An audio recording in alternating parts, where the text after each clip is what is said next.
گیله قصه. سلام زخنجر، امیدوارم که شما حال احوال خوب بود.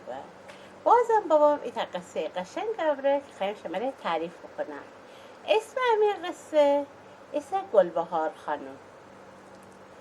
ایتا بو ایتا نبو، غیر از خدای مهربان هیچ کس نبو. روزگاری ایتا دختر خیلی مهربان ایتا باغ زیبا و پرگل کنار زندگی کدی. اون اسم بو گلبهارخانم. چند سالی بو که اون هر روز صبحان امایی گلان سرزی و اوشن نوازش کدی و اوشن آب دهی. اوشن امره